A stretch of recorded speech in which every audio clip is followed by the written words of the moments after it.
Hello students, let's see this question.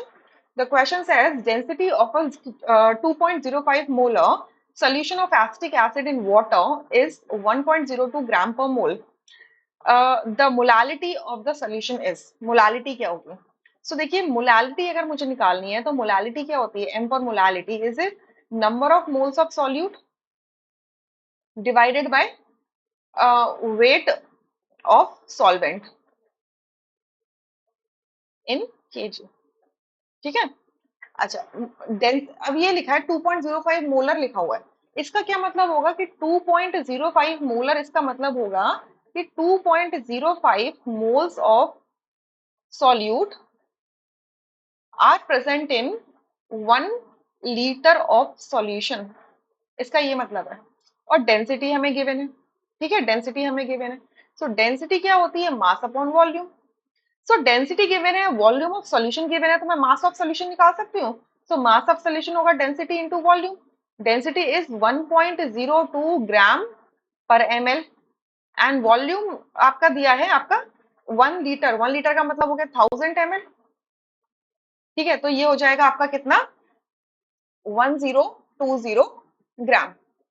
इतना ग्राम हो गया सॉल्यूशन का, बट हमें सॉल्वेंट का वेट चाहिए। तो मास ऑफ सॉल्यूट निकाल सकते हैं क्योंकि नंबर ऑफ मोल्स दी है।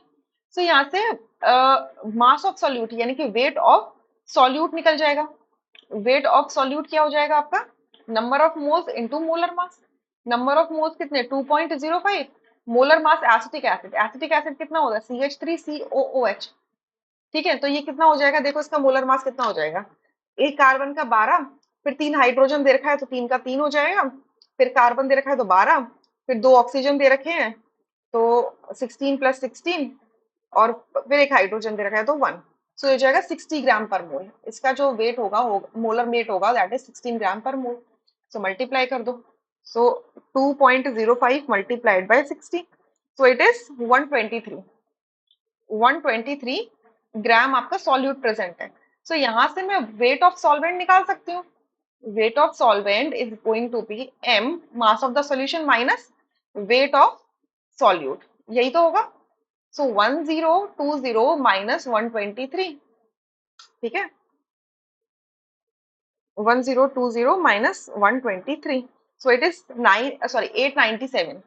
897 ग्राम होगा। तो बस वैल्यूज डाल दो। Number of moles of solute तो हमें पता है 2.05 है। वेट ऑफ द सॉल्वेंट आपने निकाल लिया ग्राम्स में, दैट इज 897। 1000 से डिवाइड कर दो तो केजी में हो जाएगा। बस आपको अभी सॉल्व कर लेना है। तो 2.05 multiplied by 1000 divided by 897, so it is 2.28। 2.28 molal. So यहाँ से आपका डी ऑप्शन करेक्ट होगा। अब देखो यूनिट या तो मोलल लिख लो या फिर 2.28 मोल्स पर केजी लिख लो। It is all same. So D option correct है। I hope you understood. Thank you.